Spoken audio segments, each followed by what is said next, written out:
Você pode definir karma, explicando o que karma realmente é? Se você fizer coisas ruins virão para você. Esse tem sido o jeito do mundo. Nem precisa falar em karma, porque há muito tempo tentam controlar as pessoas com medo ou culpa. É daí que vem esse discurso. Faça isso e vai para o inferno. Faça aquilo e vai para o céu. Senão, algo vai acontecer com você aqui mesmo. Ou então existe alguém lá em cima com um bastão esperando e vai bater em você. Todas essas coisas, essencialmente, estão tentando administrar a humanidade, controlar a humanidade com medo ou culpa. Certo. No Ocidente, especialmente, vejo medo e culpa muito fortes. Isso está profundamente gravado na psique das pessoas. Bem, karma não é sobre medo. Karma não é sobre culpa. Karma é sobre libertação. É sobre liberdade. Porque você é um composto, como está sentado aqui. Você é um composto de várias memórias dentro de você. Exato. Isso vem de muito longe, mas, para simplificar, vamos começar pela ameba. Tudo bem. Da ameba até hoje, todo o processo evolutivo ficou registrado no corpo. Senão, ele viveria em dúvida sobre ser humano ou não. Mas isso é 100% claro. Isso é memória evolutiva. Há memória genética e memória kármica. Há memórias articuladas e inarticuladas, além das inconscientes, subconscientes e conscientes. Mas quando se fala em memória, quase todos pensam só na consciente, que é menos de 1% da memória real. Ou seja, o que elas lembram mentalmente. A memória consciente. Sim, isso é menos de 1% da memória real. Veja, por exemplo, posso dar 1000 exemplos assim que se manifestam na vida de todo mundo. A coisa simples é esta. Digamos que, há 500 anos, como era um antepassado seu, você não lembra ao certo, mas o nariz dele provavelmente está no seu rosto. Claro. Minhas orelhas vieram dele. Sim, muitas coisas. Até a cor da pele e a textura da pele, tudo. Então, os detalhes mais minuciosos do que aconteceu com seus antepassados há 1 milhão de anos ainda vivem com você agora. Nossa! Estão vivendo com você agora. Agora todas essas memórias, um composto ou uma amalgamação de todas essas memórias complexas, é o que você chama de eu. O que você chama de eu, conscientemente, pode ser só uma pequena parte disso. Mas essa pequena parte acontece por causa dessa memória imensa que existe. Na Índia, na cultura yogi, temos uma palavra chamada vasana. Vasana. Vasana, literalmente quer dizer cheiro. Sim. Dizemos que sua personalidade é só o seu cheiro. Veja, você passa ali e sente jasmim. Você identifica o jasmim pelo perfume. Você identifica a sujeira pelo fedor. Do mesmo modo, percebemos sua personalidade pela vasana. Que tipo de vasana, ou que tipo de cheiro, está saindo de você, agora depende do tipo de coisa que você acumulou. Então, karma significa entender que há todos os tipos de coisas. Porque, em relação à memória, você não escolhe o que fica e o que não fica. Não dá para apagar a memória. Não dá. Se Mesmo tentar, tentando muito. faça o teste. O que você tentar esquecer vai dominar sua mente. Fica ampliado. Tudo que você acha que não deveria lembrar. As pessoas me dizem, Sadhguru, minha memória é ruim. E eu respondo, tente esquecer e vai lembrar sempre. É simples. Essa é a natureza da mente. Nela não há subtração nem divisão, só adição e multiplicação. O que você fizer vira mais uma coisa. Se insistir, isso se multiplica. Essa é a natureza da mente. Então, o que está gravado na sua memória não foi exatamente uma escolha sua. Tudo o que você vê fica registrado. Tudo o que você ouve também. Tudo o que você cheira, prova ou toca. Toda percepção sua fica guardada dentro de você. Você não decide o que vai registrar. Há uma flor bonita aqui e você pensa, vou guardar só isso. Ali tem sujeira. Não quero registrar isso. Não existe. Tudo acaba ficando registrado. Então, se tudo isso está dentro de mim, como é que eu vivo de forma limpa? Como eu vivo feliz? Como você elimina o lixo? Você não precisa eliminar o lixo. O lixo é muito valioso. Se você soubesse, aqui neste jardim, O lixo é comprado por um valor altíssimo. Altíssimo mesmo. Como o resíduo deles vai para o sistema público, eles precisam trazer lixo de outro lugar. Precisam comprar sujeira. Para fertilizar. Sim. Sim. Então, você pode transformar a sua sujeira em adubo, ou pode espalhar isso no rosto e sair por aí. Essa escolha é sua, e é exatamente aí que entra o karma. Então, o tipo de karma que aconteceu na minha vida até agora nem sempre foi decisão minha. Muita coisa simplesmente aconteceu. Mas o tipo de karma que eu faço neste exato momento, isso sim depende totalmente de mim. Vou usar essa sujeira como esterco, como adubo, e florescer com um perfume maravilhoso? Ou vou me cobrir com ela e seguir pela vida sujo? Sim. Quando coisas desagradáveis nos acontecem, o que acontece com todo mundo de algum jeito, se você está vivendo no mundo, quero dizer, a menos que tenha caído aqui de outro lugar. Se você vive neste mundo, muita coisa desagradável vai acontecer. A questão é, diante disso, você se torna mais sábio ou mais machucado. Isso é uma escolha. Para exercer essa escolha, precisa haver um pequeno espaço. Quando eu digo um pequeno espaço, onde sua memória está armazenada? As pessoas acham que é aqui, na cabeça. Mas o cérebro tem muito pouca memória. Certo?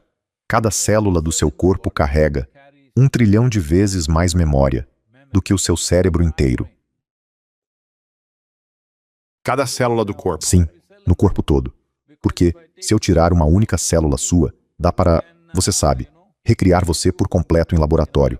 O que isso quer dizer? Quer dizer que seus pais, seu pai e sua mãe deram a você só uma célula cada. Não foram muito generosos. Só uma célula cada. Veja, um ser humano inteiro saiu disso. Sim. Então, naquela única célula, toda essa memória da cabeça aos pés, tudo estava ali, não é? Sim. Sem erro nenhum. Textura do cabelo, textura da pele, unhas, tudo isso. Cada detalhe, até o menor deles, estava compactado naquela única célula ou não? Sim. Sim.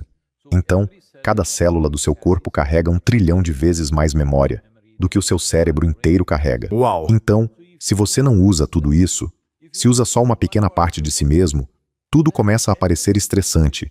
Tudo vira esforço. Tudo vira luta. Hoje em dia, todo mundo reclama de tudo. Tudo é estresse. Você é um bebê pequeno e já existe o estresse das fraldas. Você é adolescente, tem estresse hormonal, está na meia-idade, tem crise, está velho, estresse geriátrico, certo? Não é um estresse específico. A vida inteira é estresse. Diga a eles, tudo bem, então morra. Ah, isso é um estresse enorme.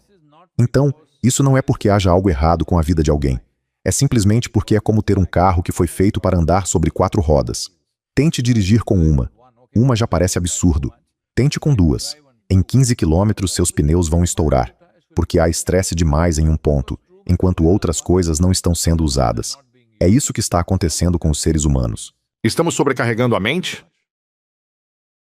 Quando dizemos mente, sua mão foi quase direto para cá. O cérebro. Estamos sobrecarregando nossa mente? Não. Existe uma mente por todo este corpo. O que é que você chama de mente? A mente é uma certa combinação de memória com inteligência, não é isso? O corpo todo é mente? Sim. No yoga vemos corpo físico, corpo mental, corpo energético, corpo etérico, corpo de êxtase. Assim, tudo é corpo. Porque isso se espalha pelo corpo inteiro. Não fica preso a um único lugar. Só a atividade intelectual está aqui, na cabeça, certo? E como as sociedades modernas, principalmente as ocidentais, viraram escravas do intelecto, passaram a achar que tudo acontece aqui. Só que o intelecto trabalha apenas com os dados que você acumulou. Você não consegue ir além dos seus dados. E isso quer dizer que você vai continuar muito pequeno. Porque mesmo que você leia todas as bibliotecas deste planeta, o que você sabe em termos de dados é minúsculo comparado ao que este cosmos é. Com esse mínimo, você acha que é muito inteligente porque está analisando e processando informações. Todos que se acham intelectualmente muito espertos vão se sentir bobos nos próximos 5 anos, porque o celular delas será muito mais inteligente do que elas. Já tem gente que o chama de smartphone. Ora, por que você chamaria alguém ou alguma coisa de inteligente? Porque é mais smart ou inteligente do que você. Certo. Sim. Senão, não chamaria. Hoje existe dependência demais do intelecto, porque os sistemas de ensino foram construídos assim. E não exploram de jeito nenhum outras dimensões da inteligência. Uma pergunta simples sobre o intelecto. Você quer que ele seja afiado ou cego? Escolha rápido, rápido. Vou te abençoar. Bem afiado. Vamos. Afiado. No fundo, o intelecto é como uma faca. Se a ideia é dissecar alguma coisa, ele funciona muito bem. Sim. Então imagine que o único instrumento que você tem na mão é uma faca e você quer costurar a sua roupa. Se você costurar sua roupa com uma faca, o que vai acontecer? Você ficará em farrapos. Isso. É isso que está acontecendo com a vida das pessoas. As pessoas estão tentando resolver tudo só com o intelecto. Quanto mais forçam, mais despedaçadas ficam, apesar de toda essa educação. Me diga uma coisa, no mundo, quem está mais infeliz? As pessoas sem instrução ou as pessoas instruídas? De que tipo de educação estamos falando? No geral, as pessoas analfabetas no resto do mundo, até na Índia, muitas e muitas pessoas. Eu, sempre que vou para lá, viajo para Guatemala quase todos os anos, visito vilarejos pequenos, e as crianças parecem tão felizes, tão leves. Porque elas não foram para a escola como eu fui. Não tem muita coisa, mas tem família, tem comunidade. Como não tem muita coisa? Não tem muito do ponto de vista O material. mundo material, completamente desastroso, certo? Exatamente. Elas não têm muito no lado material das coisas, mas têm muito no coração. Riqueza interior, conexão, comunidade, amor. E parecem muito felizes. No fundo, as pessoas sem instrução ou analfabetas acabam sendo mais felizes do que as instruídas. Com a educação, a vida deveria ficar melhor. Não deveria? Infelizmente, elas estão ficando infelizes porque só fizeram uma coisa: afiaram a faca. E se você tem uma faca afiada na mão, mas não tem consciência, vai se cortar o tempo todo. O tempo todo. Nem precisa de ajuda externa para isso. Isso dói. Sim, veja, as pessoas vêm até mim e dizem: Sadhguru, meu chefe é horrível, minha sogra nem parece humana, minha esposa é um tormento, meu marido é assim, assado. Então eu digo: venha para o centro de yoga. Eu vou garantir que seu chefe, sogra, ninguém entre neste lugar, só você. Vou lhe dar um bom lugar para viver e comida boa para comer. Não haverá nada para fazer. Só seja feliz. Sim. Só isso. Você precisa apenas estar alegre. E eu vou aparecer de vez em quando sem avisar. Se eu encontrar você infeliz ou miserável, não vou lhe dar comida, porque eu não acredito em alimentar miséria. Se você continuar alegre, eu vou sustentar você pelo resto da vida e cuidar de você como um hóspede especial. Mas, se você mostrar miséria, não vamos alimentar você. Pois bem, deixe essa pessoa sozinha num quarto por 24 horas. E é impressionante ver de quantas maneiras ela consegue se atormentar. Porque se você está sozinho e está miserável, então, claramente, está em péssima companhia, não está? Certo. Eu concordo com você. Estou miserável. Estou miserável por causa desse cara. Mas agora, estou aqui sozinho. Miserável. Então quem é o responsável? Certo. Quem? Quem está causando esse sofrimento? Como a gente sai disso? Não. No fundo, é preciso entender uma coisa. A experiência humana nasce de dentro, não de Certo. fora. Tudo o que organizamos do lado de fora, como casa, família, carro, isso e aquilo, são apenas estruturas para facilitar a nossa atividade. Elas não vão fazer você feliz nem infeliz. Mas agora, os vendedores de carro estão dizendo: só isto é alegria. Desculpe, não sou contra marca nenhuma. Eu gosto da marca. Eles dizem: este carro é alegria. Outra pessoa diz: este carro é amor. Ah, tudo de bom. Isto é poder, sim. Potência, tudo bem. O carro realmente tem potência. Mas onde está o amor saindo do motor? Ou a alegria saindo do motor? Certo, potência, tudo bem. Mas veja, isto é algo que venho observando. Mais recentemente, talvez nos últimos 10 ou 15 anos. Se você olhar qualquer anúncio, eu olho todo tipo de propaganda, seja de automóvel, máquina, guindaste ou escavadeira, porque eu me interesso por tudo que funciona. Não quer dizer que eu vá comprar, mas quando vejo anúncios de carro, ninguém fala do motor, da transmissão, da potência, do torque, nada disso. Só falam do couro, do acabamento em madeira, do som. Você está comprando um carro ou uma sala de estar?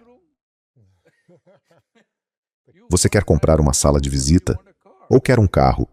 Se eu quero um carro, vou olhar para o motor, como ele foi feito, Certo. o que ele entrega. Mas não, Por que isso? porque estão comprando um carro para despertar inveja no vizinho, não porque amam dirigir uma boa máquina. Sim. No fim, é sempre sobre parecer melhor do que alguém. Por que ficamos obcecados com isso? E é mais nos Estados Unidos ou vê isso no mundo todo? Isso está em toda parte. Os Estados Unidos meio que puxam a fila nisso, abrem o caminho. O padrão, somos os melhores em tentar ser os melhores. Então, isso é um condicionamento infeliz, que começa lá no jardim de infância. Se você vai para a escola, o que seus pais dizem? Você tem que ser o número 1. Mas se você é o número 1, o que acontece com as outras 30 ou 40 crianças que estão ali? Elas precisam ficar abaixo de você. Viram perdedoras. Então, sua alegria passa a depender do fracasso das outras pessoas. E, quando sua alegria depende da miséria alheia, isso não é alegria. Isso é doença. Hoje, o mundo inteiro está mergulhado nisso. Não é só os Estados Unidos. Mas vocês exibem isso de forma muito aberta. Não é que isso não exista no resto do mundo. Existe em toda parte. Só que aqui, isso é mostrado sem nenhum pudor. No resto do mundo, as pessoas ainda sentem um pouco de vergonha disso. Mas continuam tendo isso. Como seria o mundo se escolhêssemos elevar todo mundo e celebrar o sucesso das outras pessoas ou qualquer forma que o sucesso tenha para elas? Como seria o mundo? Veja, eu percebo que nos Estados Unidos, todo mundo fala de família, família, família. Mas vocês esqueceram que talvez há um século, ou 70 anos atrás, ou até 50 anos atrás, quando alguém dizia família, isso queria dizer crime. Por quê? Porque eram as famílias que comandavam o crime. Ah, o crime A família ligado à Cosa família. Nostra. Entendi. Eles sempre se referiam ao crime como família, porque família é um crime. Sério? Deixe-me chegar a esse ponto. Eu sei que isso pode me colocar em apuros. Me explica isso. Mas vamos lá. Existe apenas um crime. E existe apenas um mal neste mundo. Esse mal é a identidade limitada. O quanto de crime você vai cometer depende simplesmente do quanto de poder você tem. Repete mais uma vez. Quanto crime? Vai cometer depende simplesmente do poder que você tem. Do quanto de poder eu Sim. tenho, então Sim. eu vou querer. Se você tem muito poder, mas a sua identidade é muito limitada, você vai fazer coisas terríveis. Então, o mais importante é ampliar, expandir a própria identidade. E como a gente faz isso? Por exemplo, tradicionalmente, na cultura yogi da Índia, antes mesmo de começar a educação de uma criança, a primeira coisa, a mais importante, é que ela assuma uma identidade cósmica. Uma identidade cósmica? Sim, Como isso funciona na prática? Então, se eu sou uma criança e você está me ensinando isso. sim. A questão é esta. Existe um mantra, e ele precisa repeti-lo muitas vezes. Ele deve olhar para o céu e dizê-lo, olhar para a terra e dizê-lo, olhar para o ar, para o fogo, para a água e dizê-lo, para todos os elementos, porque tudo isso compõe o cosmos. Você olha para o espaço vazio e diz isso. Olha para a água, para o fogo. Você olha para a terra e repete isso, para entender que a sua identidade é sem limites. E por que isso é feito? Porque a educação é vista como uma forma de dar poder. Você não deveria dar poder a alguém com identidade limitada, porque essa pessoa vai causar estragos. Vou dar o exemplo mais extremo, e isso talvez me traga problemas. Veja, há nomes que as pessoas quase evitam dizer, como Adolf Hitler.